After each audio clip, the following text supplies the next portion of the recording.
দীর্ঘ অপেক্ষার পর অবশেষে ফাইজারের কোভিড-19 ভ্যাকসিন ব্যবহারের অনুমোদন দিয়েছে যুক্তরাষ্ট্র। এটিকে বিজ্ঞান, অর্থনীতি, সর্বোপরি মানবতার পক্ষে অনেক বড় ঘটনা বলে মনে করেছেন বিশ্লেষকরা।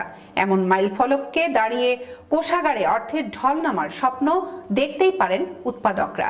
সুখবর তাদের জন্য, সেই স্বপ্ন এবার সত্যি হতে চলেছে। এ নিয়ে বিস্তারিত দেখুন ডেস্ক রিপোর্টে। ওয়াল স্ট্রিটের বিশ্লেষকদের ধারণা, আগামী বছর শুধু করোনা ভ্যাকসিন বেচেই ৩,২০০ কোটি মার্কিন ডলার আয় করবে যুক্তরাষ্ট্রের দুই ফার্মাসিউটিক্যাল কোম্পানি ফাইজার ও মডার্না। মর্গান স্ট্যানলির মতে ২০২১ সালে ফার্মা জায়ান্ট ফাইজার একাই আয় করবে অন্তত ১,৯০০ কোটি ডলার। তবে ভ্যাকসিন ব্যবহারের অনুমোদন পেয়ে যাওয়ায় ২০২০ সালের বাকি দিনগুলোতেও তাদের পকেটে ঢুকবে প্রায় ৯৭ কোটি ৫০ লাখ ডলার। অবশ্য ফাইজার তাদের লাভের অঙ্কের ভাগাভাগি করবে জার্মান বায়োটেকনোলজি কোম্পানি বায়োএনটেকের সঙ্গে। তারা যৌথভাবে তৈরি করেছে করোনা বিরোধী ভ্যাকসিন। গত বৃহস্পতিবার যুক্তরাষ্ট্রের খাদ্য ও ঔষধ প্রশাসনের বিশেষজ্ঞ প্যানেল ফাইজার বায়োএনটেকের ভ্যাকসিন ব্যবহারের অনুমতি দেওয়ার সুপারিশ করে। পরে জরুরি ভিত্তিতে এটি ব্যবহারের অনুমোদন দেয় এফডিএ।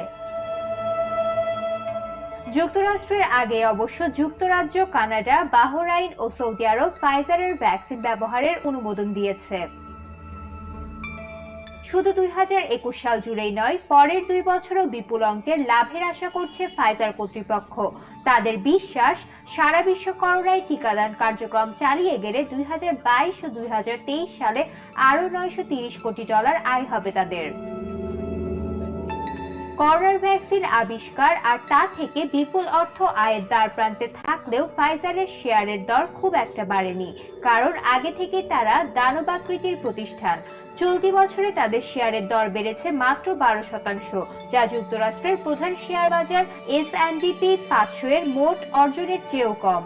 এরপরও ফাইজার আশা করছে ২০২১ সালে তাদের সেরা পণ্য বিক্রির আয় ২০১৯ সালে সেরা পণ্যকে ছাড়িয়ে যাবে।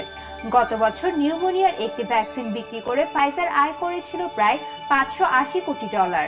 ডেস্ক রিপোর্ট, বিশ্ব বাংলা 24।